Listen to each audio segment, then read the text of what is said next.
السلام عليكم ورحمة الله، ازيكم عاملين ايه؟ يا رب تكونوا بأحسن صحة وأحسن حال. النهاردة ان شاء الله جايبة لكم شوية أعشاب تحفة جدا، يعني جميلة فوق ما تتخيلوا وفوق ما تتصوروا. طبعا احنا دخلنا على الشتا، كل سنة وانتم طيبين. معظم الأطفال أو أغلب الأطفال بتدخل في دور مرض في الشتا، بالذات الكحة. تمام، الكحة وجهاز التنفس على طول. تمام، أنا أعرف ناس مش بتودد أولادها لدكاترة أبدا طول الشتا، ليه؟ محافظة عليهم دايما بالأعشاب وبالحاجات الطبيعية. أوكي، وده على فكرة أنا باشجّعهم جدًا وباقول لهم كده يعني شابوه ليكم جدًا. ليه؟ لإن الأعشاب دي يعني جنة على الأرض كده، الأعشاب دي اللي ما يعرفهاش. تمام، النهارده معايا أعشاب للكحة وللربو وللوز وللرشح والزكام، يعني صيدلية كده متكاملة من الأعشاب، جميلة جدًا. أنا عن نفسي يعني عندي بنتي الصغيرة أينور مش بتستحمل. تمام، يعني أول ما ييجي لها شوية برد والّا فاعتمدت الوصفة دي، أنا ما كنتش أعرفها بصراحة، بس هي جات عندي صُدفة، بس بصراحة كانت أجمل صُدفة، يعني جميلة جدًا، جدًا، جدًا، وكل حاجة فيها أحلى من التانية. وعلى فكرة المكونات اللي فيها أنا ما كنتش أتوقع إن المكونات دي تستخدم ولا في الكحة ولا في البلغم ولا في الزكام ولا ده كله. هي جات معايا كده، بس أنا أكتر عُشبة باحبها وعارفة فوايدها وقريت عليها كتير جدًا، يمكن معايا كتاب ليها مخصوص، هي البابونج. يعني البابونج ده مفيد لكل حاجة في الجسم، حتى الشعر، حتى البشرة، يعني حلو ليه، يعني حتى للمعدة، للكحة، لكل حاجة. بس تعالَ عشان ما ألخبطكوش، تعالَ أقول لكم معايا إيه النهارده. معايا النهارده صيدلية متكاملة للكحة والبلغم والزكام، حاجة جميلة جدًا. يالّا ندخل على طول في المقادير. معايا النهارده قرنفل. تمام، معايا هنا 4 حبات قرنفل. أوكي، أو هُم بالضبط يعني 8 حبات قرنفل. أوكي، حابة إن أنتِ تمضغيهم. أوكي، لو في ناس تقدر على هو حراق شوية. تمام، لو حابة إنِّك تمضغي القرنفل ده، أوكي، هيبقى كويس جدًا، جدًا، جدًا، كإنه لبان. في ناس بتحطه في مَيّة سخنة وتمضغه كده زي اللبان، دي حاجة ترجع لِك براحتك. تمام، ومعايا هنا القرنفل ده إيه فوايده؟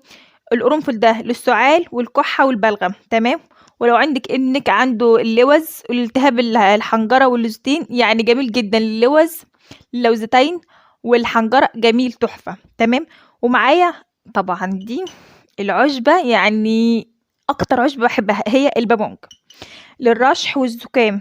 تمام، والتنفس. أوكي، ومعايا إيه تاني؟ ومعايا اليانسون. اليانسون طبعًا للربو، في ناس ما تعرفش تفرّق بين اليانسون والكراوية. تمام، ده اليانسون وده الكمون. أوكي، ومعايا كمان النعناع. ليه النعناع؟ النعناع مهدّي الأعصاب وللصداع كمان، والكزبرة. الكزبرة حلوة جدًا، جدًا، جدًا لو ابنِك عنده سُعال وما فيش أي حاجة جايبة النتيجة معاه. أنا معايا هنا كزبرة ناشفة أهي، طبعًا الكزبرة كلنا عارفينها، ومعايا نعناع. تمام، ومعايا حبة البركة أهي اللي هي الحبة السودا، ده كله هنخلطه على بعض. أوكي، هتخلطيهم على بعضيهم، وكل صبح هتاخدي من كل حاجة يعني كل صبح هتغلي منهم للأطفال وقبل ما يناموا كمان، حلوة جدًا، جدًا، جدًا. والأرق كمان جميلة جدًا، بالذات البابونج واليانسون والشمر والنعناع حلوين جدًا، جدًا، جدًا للأرق. لو عندِك ابنِك مش بينام بالليل أو الأعشاب دي جميلة جدًا، جدًا ليه.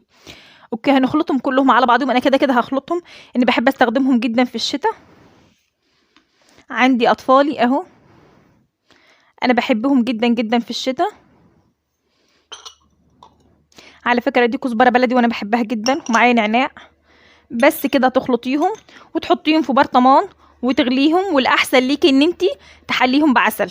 أوكي، حابة إن أنتِ تحلّيهم بأي حاجة تاني براحتك، بس هم أحب حاجة ليهم هي العسل. لو تحلّيه كانت معانا الأعشاب أهي بعد ما خلطتها كويسة جدًا أهي للشتا، وحلوة جدًا بتنضّف الصدر كويس جدًا، وحلوة جدًا للكحة الأطفال لو تغلي منها كل يوم لطفلِك قبل ما ينزل من المدرسة، كويسة جدًا، أحلى كمان من اللبن. تمام، أنا كده هاروح أغلي لكم كوباية وأوريها لكم هيبقى شكلها إيه في الآخر. على فكرة هي تبقى شفافة مش غامقة وجميلة جدًا، وريحة النعناع فيها حلوة أوي، أوي مع الأعشاب دي. يالّا نشوف بعد ما غليناها أهي، بعد ما غليت منها كوباية جميلة جدًا تحفة أهي، حلوة جدًا، جدًا، جدًا، وما شاء الله جميلة. ويا رب تكون حلوة ليكم إن شاء الله وتنفعكم زي ما نفعتني.